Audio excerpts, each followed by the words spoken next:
Okay, welcome back. In this next video, my daughter and I will be building a gaming PC. Pretty high-end, as you'll see when we go through the parts. And she actually controls the entire installation, as you will see. So, look on. Hi again, everybody. Today, I'm with my daughter, and we're going to put together her first gaming computer. The goal here is for her to do most of the building, and I will assist as needed. And we'll see how that goes. She's never done a computer build before, so so we'll have to see how that goes. But it'll come out with a working computer, I guarantee it. Yeah, I didn't know anything about building a computer. I always wanted to build a computer, but I knew I wanted to choose my own parts, but I didn't really know much about how any of the parts and how they worked. But I feel like we learned a lot when we went shopping and we were choosing parts. And so I've pretty much most of what I've learned within the past few weeks of shopping.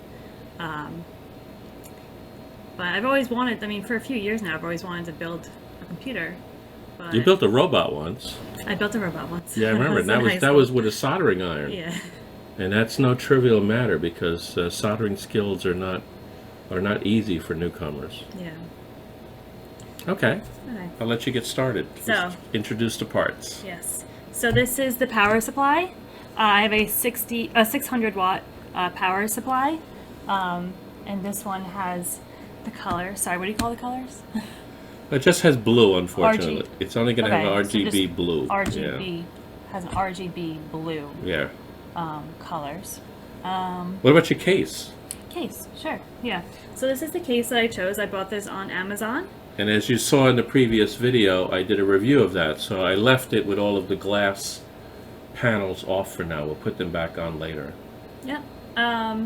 This one, I don't know much about cases, but we chose a case together, and I like the look of this one aesthetically.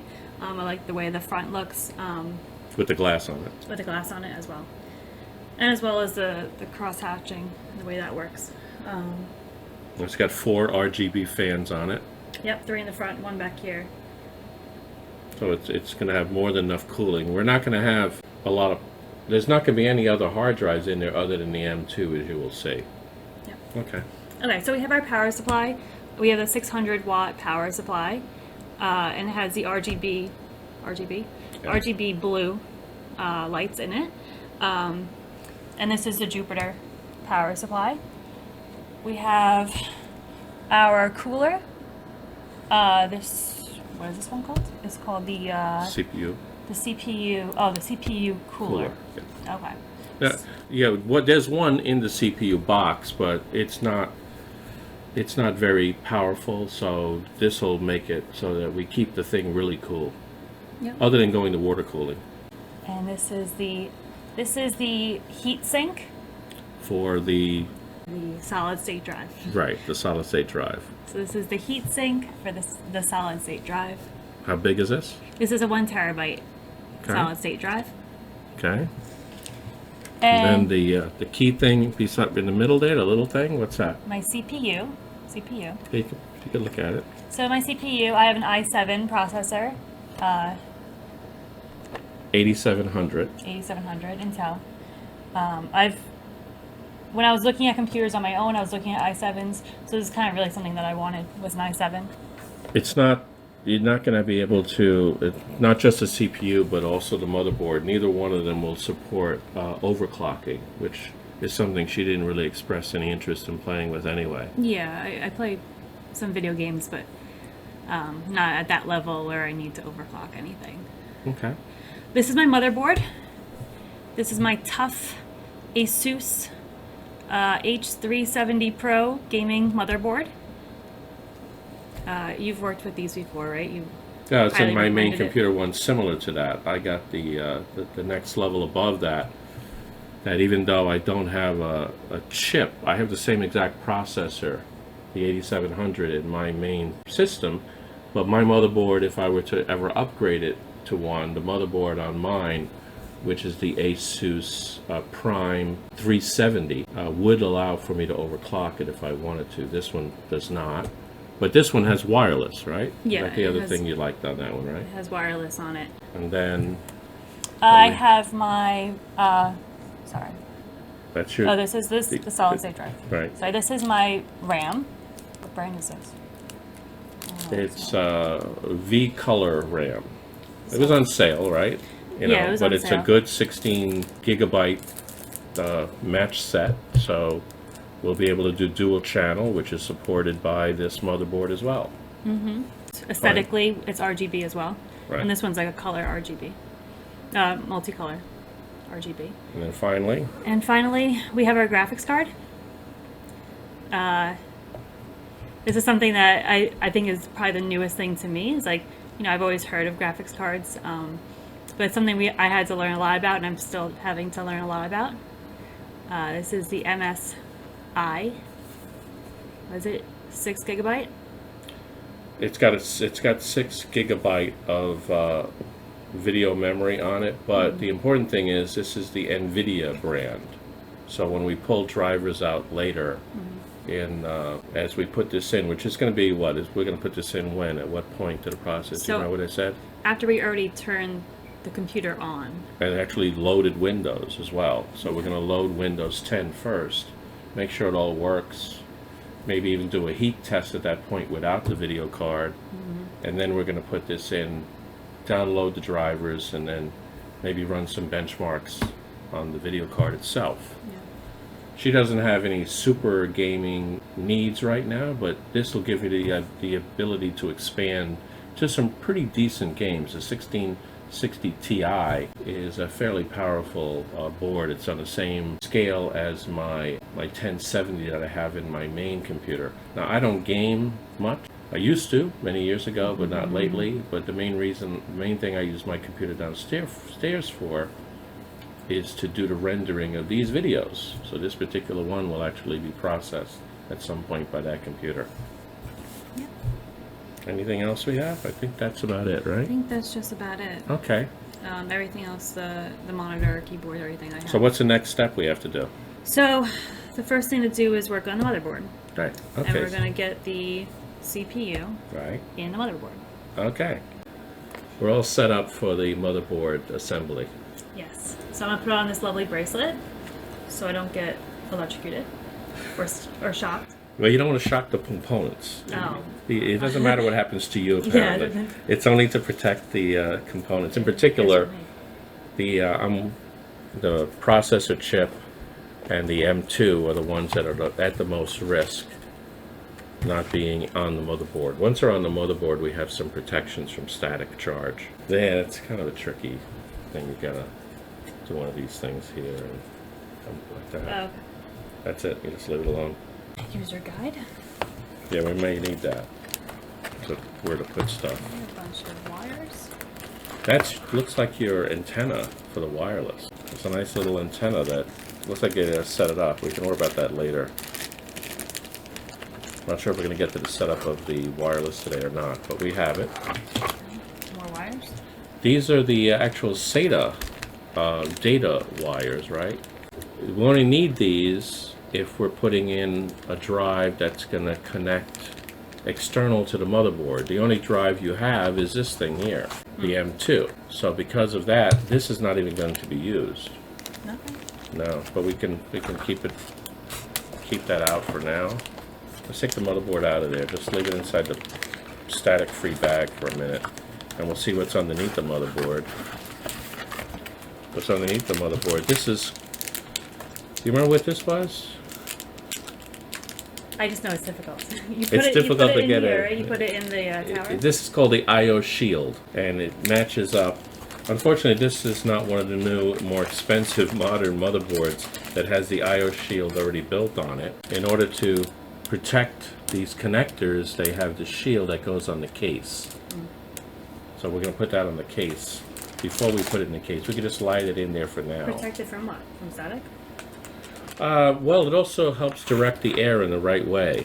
What else have they got in here? Oh, we need this. These are the special screws that are needed to install this thing, the M2 drive. So we're going to need that out. The rest of this we can actually put back in here.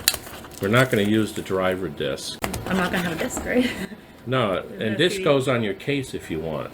This indicates the type of motherboard that you have on it. You can basically, what do they call it when you like dude up your car and stuff? They call it what? Pimping it. So if you want to pimp your case, and you're going to find when we open up the video card as well, and even the processor, you have stickers like this that you can put in the back or even in the front if you wanted to, but it's probably more appropriate in the back so that you can see and show off what you have in it.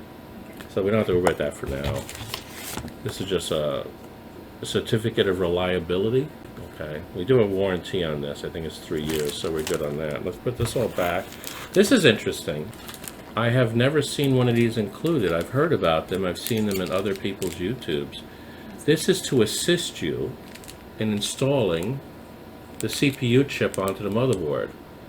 Now, I don't even know how to use this, so we're not going to.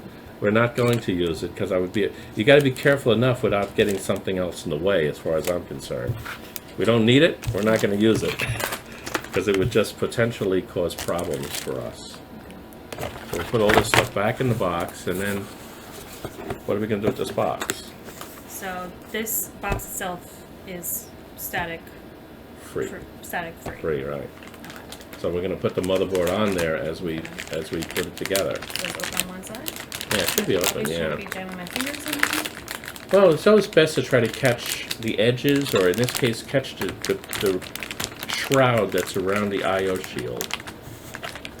Again, it probably won't hurt if you got yourself an anti-static risk band on, but it's always good to follow that as the best practice anyway. A lot of little parts. Yeah, you gotta be very careful. There we go. Okay. Yeah, look at that. And we can turn this around different ways.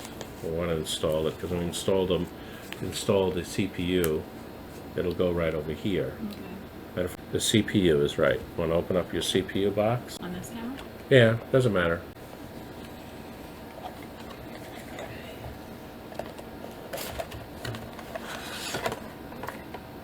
Here? Yeah, it's a tricky thing. You want to get to the CPU, but you got to take all this other stuff out first. Take the whole thing out of here. And this is the one that comes free with the CPU. And we're not going to use this. So we're going to actually put it back once you take the CPU off of that. So now you want to get this out. You want that. That's all you care about. Okay. That's what you paid the money for, yes. So we want to get, that's the only reason we took it out of the way, so you can, and then that's what you want. It has its own little case. We're going to keep that case. So the processor on the motherboard. Okay. So this is my lever, right? This will move up and down. Yeah. So you want to open it up. How do you think that opens? So you it just push down and then push over, yeah. Oh, shoot. Okay. There you go, and you push all the way back. Yeah, all the way back. And I usually like to take a quick look at all these pins. I run a flashlight on it to make sure that there's no unusual shadows on it. Because if one of those pins were bent, you would actually see it with an unusual shadow. That hasn't happened to me in the recent builds I've done, but in the original builds I used to do 25 years ago, it was reversed. It was sort of like an AMD setup is today. The pins were on the CPU chip itself. This one just has the connectors on the chip, the little LANs. It doesn't have any pins itself on it. The pins are now on the socket. It used to be reverse of that. Matter of fact, there was in the earlier versions of that, the socket itself would lock the pins in exactly like the AM4 chip socket that AMD uses. But Intel now has gone to this mode in recent history anyway. So you got your strap on. So I want this metal part up, right? Yes, you do, yeah. Okay. And I'm going to look at it, and I'm going to look for a triangle. Right. Where do you think the triangle here is on this? Good question.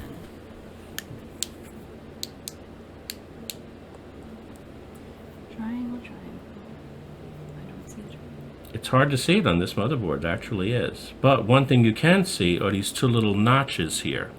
There's one here and there's one there. Where are those? Here and here. So that means the triangle must be there.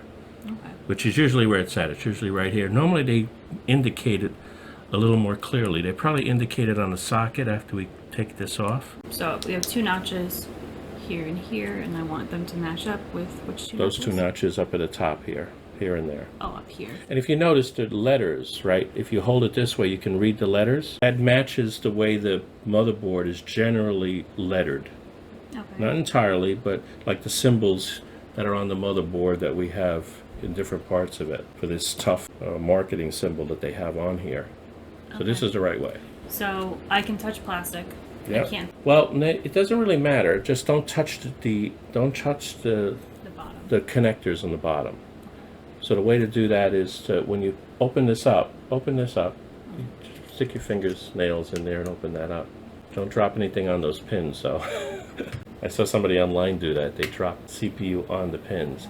And if you notice, there's two places to grab it. So you grab it there like that. And is it the notches in the right place? Yeah, notches up here.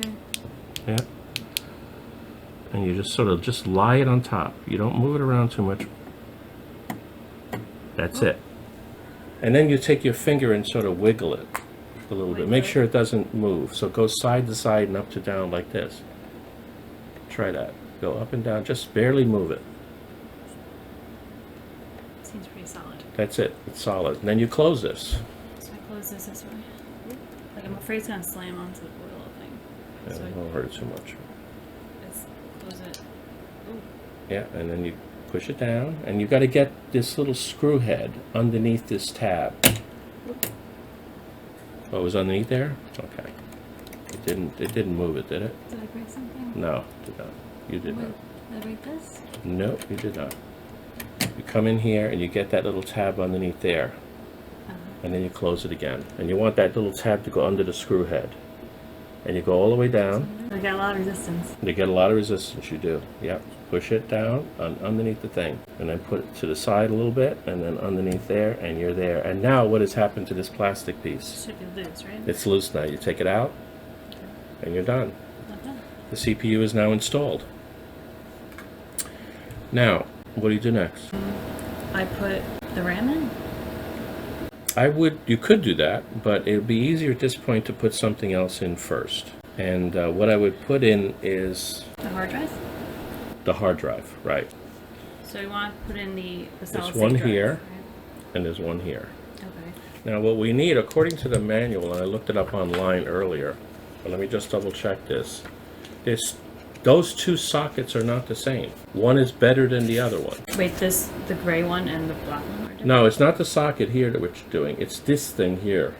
Oh, these. This socket with the M2 drive screws down here, or screws down here. Oh, okay, so we have two places. There are two places to put it. The socket end is here. It goes sideways into there. And then you lay it down. It's going to be a little bit spring tension. Then you got to screw it into the hole that's appropriate for it. The third one is the hole for this one. This one allows for a very long one if we wanted to.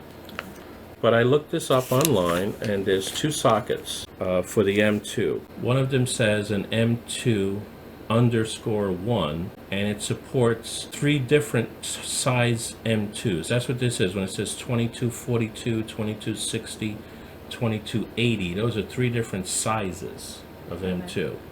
This one here, the lower one, supports 4. So we see an extra one. We see the 22110. So that means that this is the one that is the one that supports a larger one.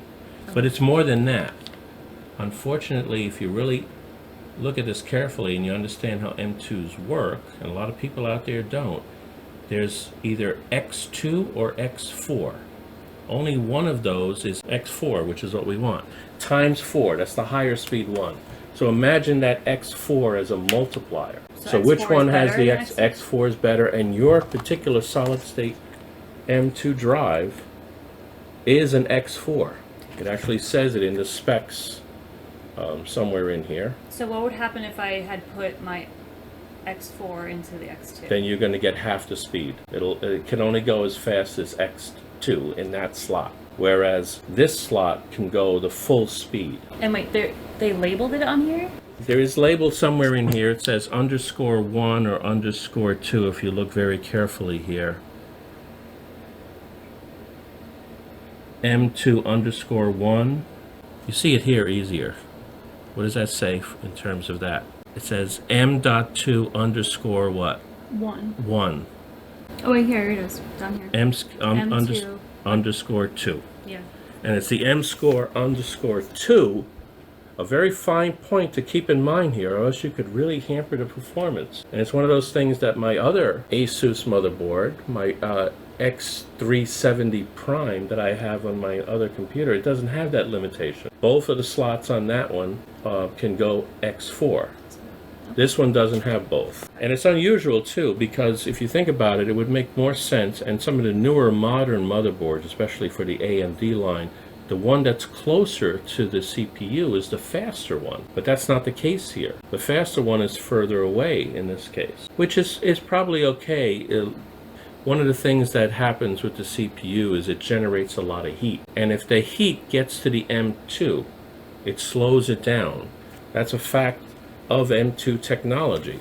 If you actually get too much heat in it, it has its own declocking mechanism on it, and won't even realize it unless you happen to be running a performance test at that point, that it actually has slowed down on you, which is why this motherboard doesn't come with a heatsink for either one of these. My other Asus one, which is a more expensive board, considerably more, probably about another 60% more expensive than this board, it has a heatsink on its _2 slot. It also has two, just like this.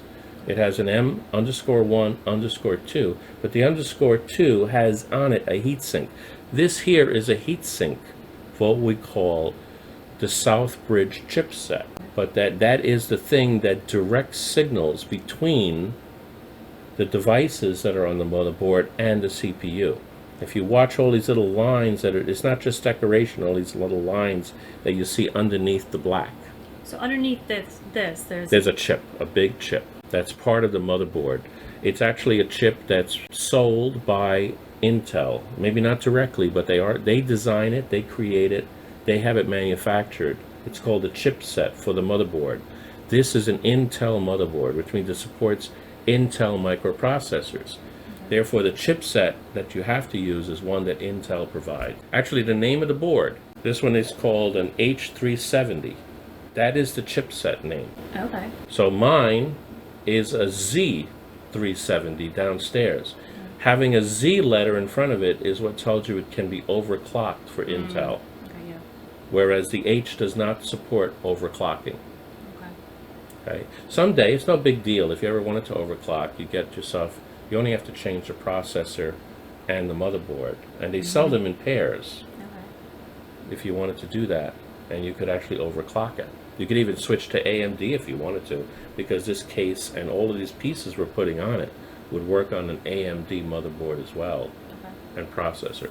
So you're not necessarily limited to Intel. So we want to put it here, on the lower one. On the lower one. So to put it on the lower one, we want to put the heatsink, because first. this one doesn't have a heatsink. So we're going to want to open this up. Remember your sister, what happened with scissors and cutting through one of these? Yeah, I brought her to the hospital. Yeah, she had to be brought to the hospital for stitches. I drove her. I just had my junior license, and I drove her to the hospital. She was trying to open up a gift or something in the car, was it? Something like that? I forget. She just went this way and cut her finger, cut her hand. Ouch. Once we get one side, it's usually a little bit easier to get the other sides. So I still need my wristband? You do, yes. Oh. Until we get this in, you need it, yeah. So we'll take this.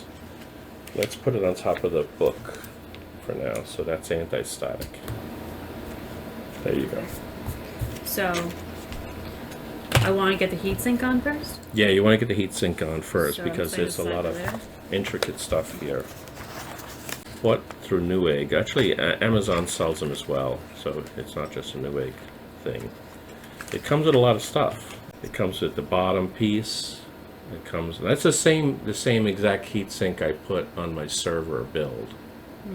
Okay, so it's a video that's already up there on me doing this for the server. But I'm going to let you do this one. Okay. I gave her a basic description of what she had to do before we started this, because this is some intricate work. It's got its own little screwdriver. You get these little screws you have to put into it. So I'll let you try it. So first the stickers go on, right? Yeah. Okay. It has 3 of them in there, but we only need 2. Do the colors matter? Yes. The blue one goes on the red part, the top part of the heatsink. And the pink one, believe it or not, goes on the black. Is that in an instruction? There is instructions, very bad. It's very poor instructions for this, and I just did it, so it's not a big deal. This happens to have wood on both sides, though. It's got this has a plastic cover. So you want to remove the plastic cover first from one side, and then once you get it on there, you can remove the other side. And you just got to try to center it. Don't worry about touching it. It's not a big deal. Try to center it as best you can. It won't stick. It's not really stick. It's just tacky. So you can actually do it several times until you're happy with it. And then once you got it in there, then you got to remove the other plastic sheath protector on it. Well, if you don't do that, I almost forgot to do that on my other one. So you want to get the other plastic thing off. Or else the computer's going to explode. No, it's just that it might wind up melting on your M2 drive. I don't think it'll lead to a fire, but you know, you don't want that stuff melting on your chips. Do you remember what this other blue one was for? It's actually not one, but there's 6 here. 6 little ones. You can see the lines drawn in it. If we take off one of the plastics, you can peel them off separately. Remember what that was? For individual components, right? Right. So if we wanted to, we could actually decide if the chips, we wanted to put these on the chips, we could do that instead. So this goes into here? Well, first you got to put the other one here. And what goes in between them, though, is the M2. Okay. So you can get that one on there. This one has plastic only on one side, though. Okay. The white side. And that's the side that goes down into the base holder. So this goes in here? Yeah, put the white side down, but you got to take down. that little thing off first. It only has one plastic on it. I don't know why they did that. Same thing with the other one I did. I found it helps just like you did on the other one. You lined it up with the back. You want to try to line that up with the back too, because it has the screw cut out. It's harder. Yeah, just got you can go back and forth. But it's only tacky. It's not really permanently in there. Yeah, I had a lot of trouble with the one I did too. That's going to sandwich the M2. Okay, which way? Well, you see the screw holes, right? So. Right, so that goes down into this way, just like this goes under and this goes on top. So this notch, I want to line up with this notch. Right, move over a little bit more. So you want to line that up. Now it shifts on you. Is this okay that this is up like this? That's okay, that's fine, close enough. Okay, so. Put that in there. Lining up those notches. Usually, I found on the other one, making it line up with the back is easier to deal with. But again, it's going to move around once you put it on the motherboard. There's no way around it. Like that? It's hanging off the side. Is that all right? That's right. That's fine. Because you only want to cool the chips. Okay. And then the other one is the same thing. You just put it up there and you make it the blue lie against the top of the chips now. So this notch, I will line up with this line notch. That, yeah, exactly. Okay. Exactly. Oh, so this just fits. Okay. And then that's it. You sandwich it in there, right? Should I be like squeezing it? It doesn't really matter. But what you want to do here, you see here? What do you got here now? Holes. Holes for? Screws. Screws. You got a little screwdriver and you got holes to screw screws through and a bunch of screws.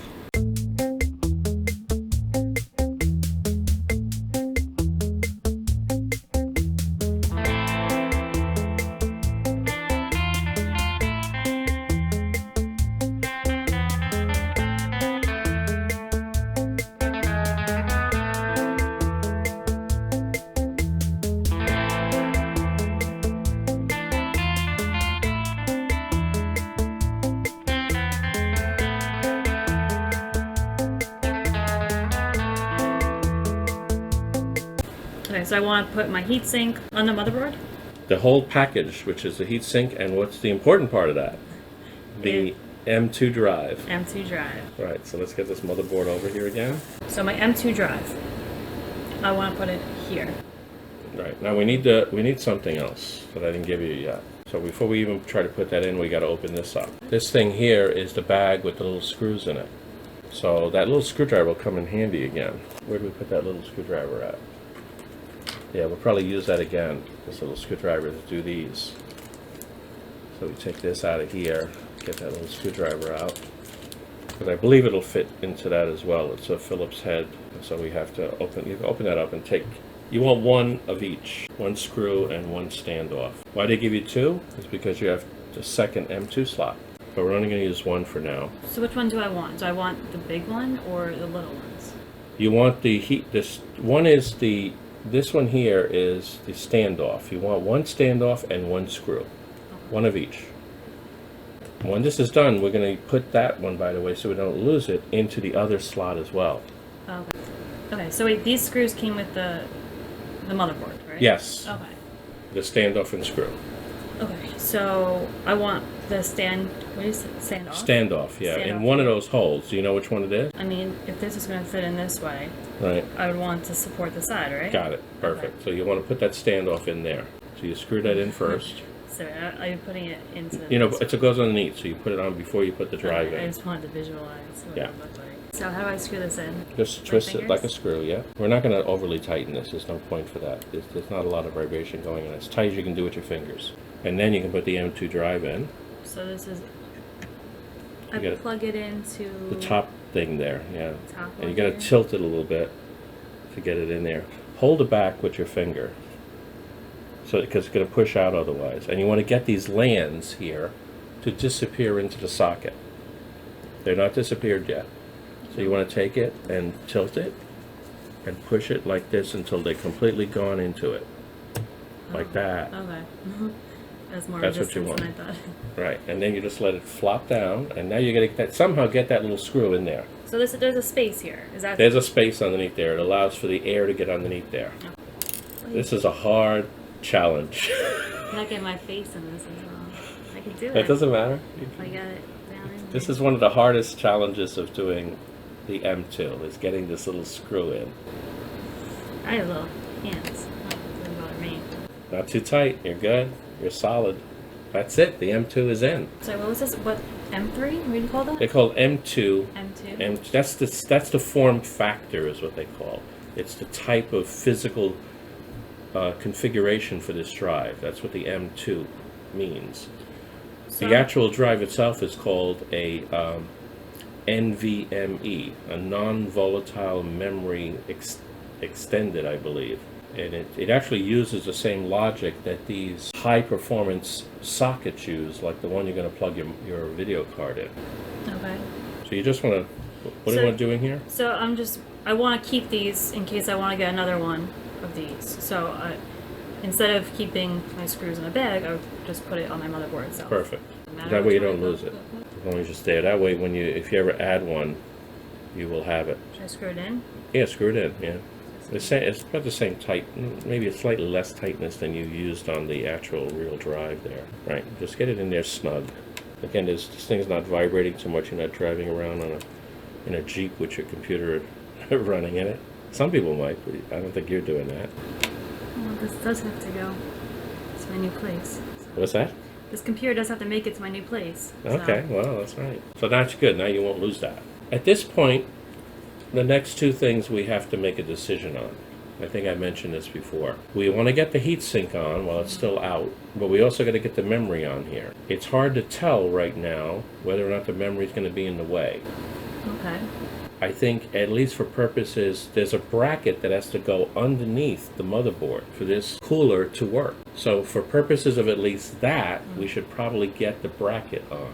A lot of stuff in there. One of the things that overly complicates it too is this particular cooler was designed to allow for two different types of processor chips, actually many types. And so they have a lot of extra stuff in here, depending on which processor chip and socket you have. It's really the socket. Oh boy. Yeah, it's a lot of Way more stuff. than I expected. That's upside down, that plastic thing right now. Okay, I'm not going to hurt anything. There's really nothing electronic here. There's a fan, and that's as sophisticated as the electronics I'll get. So this is an RGB fan. It'll get its RGB signal from this connector. These are the connectors. When you see these types of pins on a connector, that's an RGB connector. Whereas this one here, where it has a little set of ridges to it, those ridges match the connector over here. There's a little tab coming up from the motherboard that mates with that ridge, so you can't get it the wrong way. It can only go in to match with that ridge coming up from the fan connection on the motherboard. So you can just take this all apart. Okay. So technically, this isn't required. We're just not using the one from the CPU. Yeah, we need a better one. It is required to have one. Yeah. I was telling them on my previous build, I actually decided to double test my board, and I forgot to put the cooler back on. And if you do that, you potentially could burn out your CPU. Okay, so it needs a fan. It needs a fan. The CPU came with a fan, but we're not going to use that one because we don't think it's good enough. Right. So we bought a nicer one. Right. Okay, so what do you got here? You got multiple pieces all over the place there. Yeah. So the first thing I do is take this off. So these are plastic ridges that you have to bend up in order to get the fan off. And that's exactly, we don't need to look at this for right now. We could even wait till it's in the case if we wanted to before we put that on, but we won't. This is the actual cooler. This is the part that mates with the CPU chip. So assuming you have the CPU chip here, this will go down on top of the CPU, but you want to make it so that you can read the letters, right? You want to read the letters just so it matches all the rest of the motherboard letters. Right before we put it down on the CPU, we're going to pull this little protector off, and we can't forget that. Yeah. People forget that all the time. I'll even go further and use some alcohol to clean off any residual from the sticker. Okay. It's not really a full sticker, it's not a permanent sticker, but it has stickum on it. And I don't like the idea of that getting on here. Okay. But to get this on, we have to do other steps first. Okay. Now, this is the instructions. The instructions on these things are not clear. I'll be totally honest, Cooler Master, if you're watching this video. You need instructions that are better and preferably in color. Hint, hint, because it's really hard to tell with these grays what is what. But you got two different sides to this. You got a side that relates to the Intel LGA 2000 series, and then followed by, prior to that, the Intel and AMD common pieces, and there's a lot of stuff in here. And then there's a separate page for the one that we have. We have the socket, and it's actually written on the motherboard box somewhere. We have the socket that says 1151. Believe it or not, that means that there are 1,151 pins on that little socket that we were looking at earlier. So that's why they call it the 1150X, because they also have an 1150, which is one less pin. But that's the one we want. And in order to do that, we have to put a bracket on here. And this bracket is a little bit hard to understand, to be honest with you. I actually did it wrong at first, the first time I did it. This is a bag of goodies. Is that a syringe? What is that? This is the heatsink compound. But I'm not going to use this brand. I have a better brand that I like. So this is the one that comes with the cooler. If I were doing a test run first, before actually putting the cooler in place permanently, then I would use this one. And then I use my really good one, the good one I have is like 5 times more expensive than this. But we need these little pieces. Believe it or not, we need those little pieces. We got to get everything out, and you'll see what it would. And once we have everything out, it makes more sense. We don't need this right now. This stuff here. This is only if we have a second fan, because you can put 2 fans on this. It comes with one that pushes air through the heatsink, blows it through the heatsink this direction. But we can also put another fan on this side that also sucks out if we want it. There's room for it, and they give you the brackets and they give you the connector for it. It's called the push-pull configuration if you have 2 fans. Otherwise, it is only the push configuration with the 1 fan. So now we got to get this all set up. Now to get this all set up, you see the bracket here. It's not easy to understand. You've got 3 little holes on the bracket feet. And the one that we want is the middle hole. They also give you a tool for installing the standoffs on the opposite side. This bracket goes on the bottom of the motherboard. This doesn't say it clearly, but this is the bottom of the motherboard. It gives you a hint with a heatsink up here. Okay. So this is the bottom, and then once you get the top, you got to put these little standoffs on it. So we dump everything out. So right now the motherboard is nice and flat and laying flat. It's going to stick up a little bit once we put this underneath it, yeah. We have these brackets, and there's 2 different sets of brackets depending on what type of socket you have. Now we can go in here and look in the beginning and see which one is for which motherboard. So over here it says this one here with the curves in it is number B, letter B, and letter B is for it can be used for the 1151. It is also used for the 2000 series, but B is not used for the AMD series. Only the C can be used for that. So they've labeled all of these parts. They labeled all these parts, and they're showing you which parts to use, and you have to pick off of here which ones to use depending on which one you have. So it's saying that for the 1151 we want B, D, E, F, H, I. So let's get those all out. We want the curved pieces, We don't want the straight pieces. We don't have C. We lay it out, it's actually much better.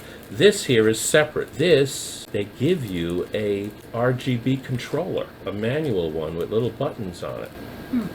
And then this would, now you've already got one in your case, which we'll show later. I showed it during my review of the case. But if you didn't have one in your case, you could use this to control it. To control not just this one fan that's part of this, but you could also use it to control other RGB things. Not just fans, but you can put strips and other stuff in here, which we could do here too. I have a piece of a strip we could use if you wanted to add more bling to this later on. But for now, we put this aside. We have to have this because D is used for everybody. It's just a matter of which ones of these offsets you're actually using makes the difference now, not the fact that you need this. It's a universal thing. Then we got to open up all of this stuff. The Intel, we got to use, we got B. What's D? D is the bracket itself. E are these little T-shaped screws. I'm just going to take everything out for now. It's best to lay it all out here and then find out what you got. Put it all there. So these are the things that they're referring to there. These little T-shaped screws. Interesting. Okay. So we need those. So we put those over here. We need those. There's four of them, so right? Here's those 4. So we put 4 of them there. And then we need F, which are the standoffs that go on the other side. These are the ones that go on the other side. You got to be very careful because there's some with screws on them. That's G. We're not using G. We're not using these things. We're using these things, which is just like a standoff that has a female connector on both sides. So we need how many of those? 4 as well. So we'll put 4 of them in here. 2, 3, 4. Okay, we got 4 of those. We don't need these. These are the G's. We can actually put those back in a bag, so we don't have to worry about those right now. Get them out of the way so they don't confuse us. We do need this. This is a special tool they give you to use a Phillips head screwdriver to drive the standoffs in. So if you look at the standoffs, they actually fit into this. Huh. Okay, so we need that. They didn't put it. That's J, right? That's J. They didn't list it, did they? Nope. No, they did not. It's a good catch. They didn't list J in there at all. Okay. Cooler Master. Okay. Now we need what? H and I. H are these little screws here. They make them look much bigger in the picture than they really are. These screws right here. That's H. So how many of those we got? So what's the difference between? Because we have these. What are these? Those are for holding the other fan in. We can actually say put those aside now because that's if they give you the screws for another fan.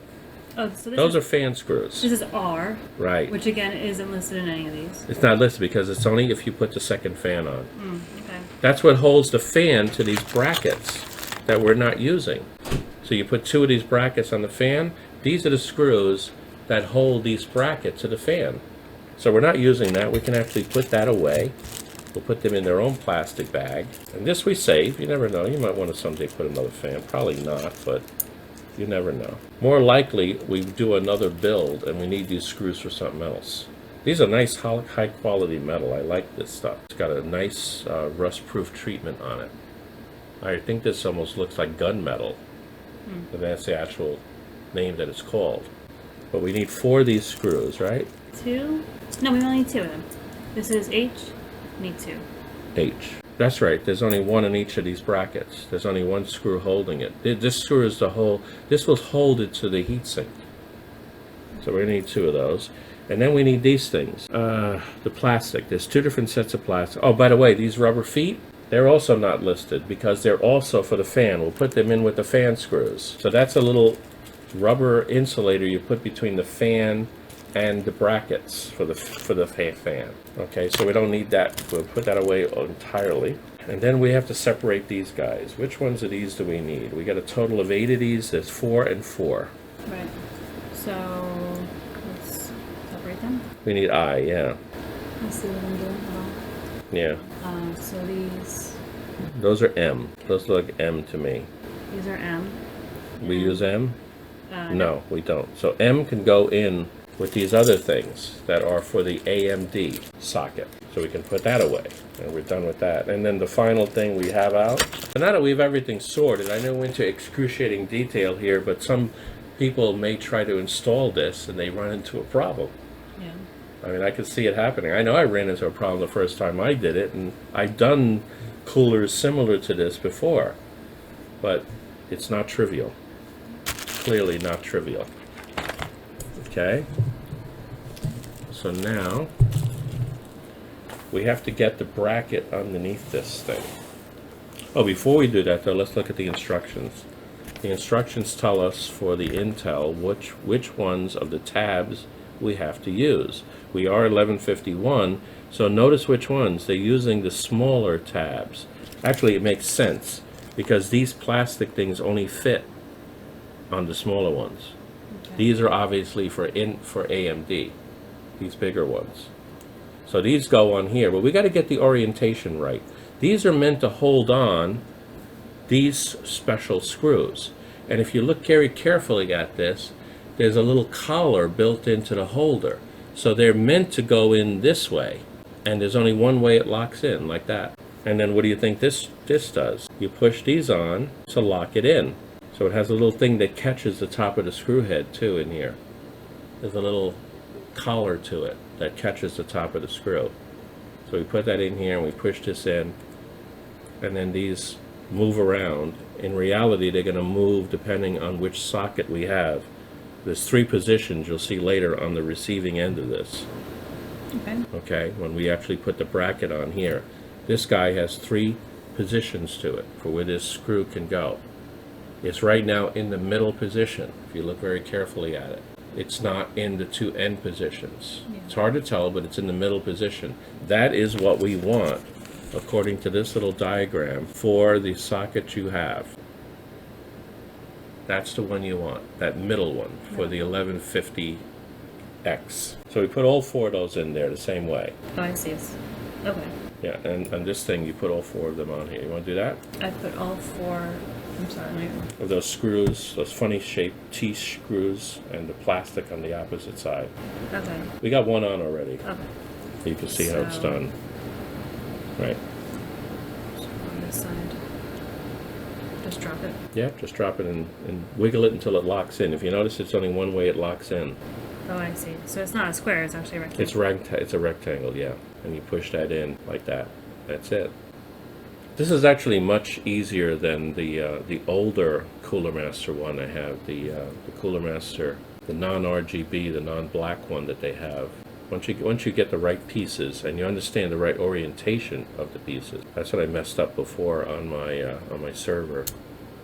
Because the same type of bracket is used for an all-in-one water cooler. I'm not going to cover that here, obviously, but the same bracket that they use, exactly the same. So now we want to put this on the motherboard. This is what's going to go on the motherboard. So let's hold this off here. Let's get the motherboard in place. So we go on the back side of the motherboard. Back side. So the best place to grab it is over here. Okay. That's the best place. And when you flip it over, you can just flip it completely over right on the box. Just flip it completely over. It'll be fine. Okay. So where does it go? There are 4 holes. I see. Oh boy. I also like the fact that they use a polymer holder. You have to sort of move them in and out to get them to fit in there. Yeah, that's why you have the thing movable. That's it, see? I see. And then once they're all in, then you can hold it with one hand and flip it back over. Do I have to lock it? No, you don't lock it. It gets locked when you put the other things on the other side. Hold it over here. Okay. Do I have to lock this in? No, it'll get locked in once you put the screws in on the other side. Hold it with your hand as you put it down in the box. Otherwise it'll come right like that. So try to hold it with your hands on there. It only goes one way if you notice. It doesn't go both ways. It's not really a square. The holes aren't lined up as a square. There we go. Yeah, and then you hold that as you flip the whole thing over and you get it on top of the box.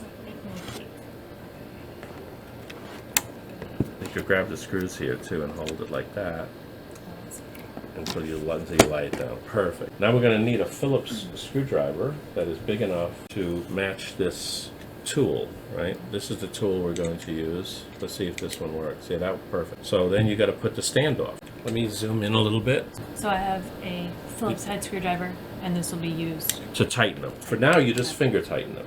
Okay. You just take these standoffs and screw them on finger tight. Okay. Does this have an orientation to it? No, the same on both sides. I believe so. Take a look at it. I'm sorry. Take a look at the both sides. I think it's the same. Yeah, it's the same on both sides. Now this is important when we tighten these to do them alternating. It's like doing car tire lugs. They're very loose right now. Yeah, tighten them down till they're just snug. Once you get them all on there, tighten them down till they're just snug. You can snug them up a little bit. Not too much, just barely snug. So opposite, like across. Yeah, when you tighten them, it's important. Not for making them snug. It's not as important. Good. And do up corners. And now you're going to use a tool to tighten them, and you do it alternating like that. Exactly like you do car lugs. So I want this pretty tight. But for now, just do a little bit tight now. Because you can do it more than once. Just a little bit tight and then go to the opposite corner. Oh boy. Because the stress on the motherboard is what you're trying to avoid. It could crack the motherboard if you make it so that it's out of balance or cocked. Yeah, unfortunately the magnetism, I mean that's a magnetic screwdriver, it's not strong enough to hold that tool. Just keep going. Remember the other side is locked in place, so it's not gonna hurt it. Then you come back to where you started, right? Yep, and do the same thing again.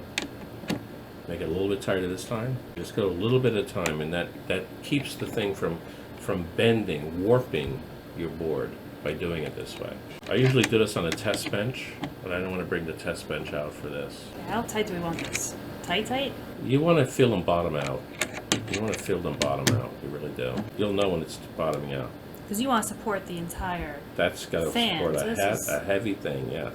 You don't want that thing falling off. That's another thing to keep in mind. If you ever ship a computer that has a large air cooler, which is what this is, it's probably best to remove the air cooler from the motherboard before you ship it. Leave the bracket in place, that doesn't matter. But the actual air cooler itself, it's good to remove it, put it in its own separate box, save the box, put it in a separate box. Of course, when you get it to where you want it, when it gets to the other end, then you'll have to put it back on again.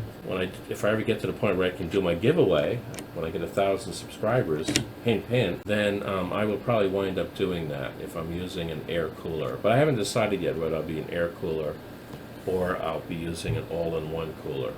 Still up in the air on that. Pardon the pun. I believe it's tight enough. Good. We're good. And now we want to put these brackets on this. It's really hard to see, but if you look at what they tell you to do here and putting the brackets on, which way are these things oriented when they're going on? Where is the bend in the thing? That's important because I messed up the first time. You want the screws down, more downward, and you want the bridge to be more up. Right. And where does the bracket go in terms of the heatsink? So it's below it. Below it, but that way. That's it. Like this. Like that. And a single screw holds that in place. Oh, there's a little shelf. Yeah, there's a little shelf in there. You got that. That's exactly right. We got those little screw that goes in there. And this should be the screwdriver that works with it. That's it. Back off when it doesn't. When you don't feel the threads going right, you back off just like you're doing. Perfect. So we attach this bracket to here. This screw is difficult. So you want this step down, this little curve, to be downward, this way. So my bridge here is higher than my screws down here, and I want this entire unit with the bridge to be underneath, and you're gonna feel a little bit of a shelf, and it's gonna align like this, and you put one screw in. This screw has a lot of resistance. Yeah. Thanks. Okay, so let's... Okay, you want to try this one? I'll let you try that one. When it looks straight, you just go for it. Even if it gets really tight, just go for it. Perfect. Yeah, did better than me. Okay, perfect. Looking good. Yep. So now it's all together. Let me get some alcohol. Let's take a break.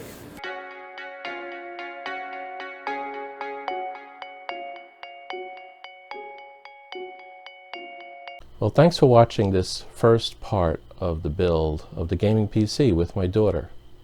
I hope you enjoyed it and learned something from it, and if you did, please do me a favor and subscribe to my channel. Thank you.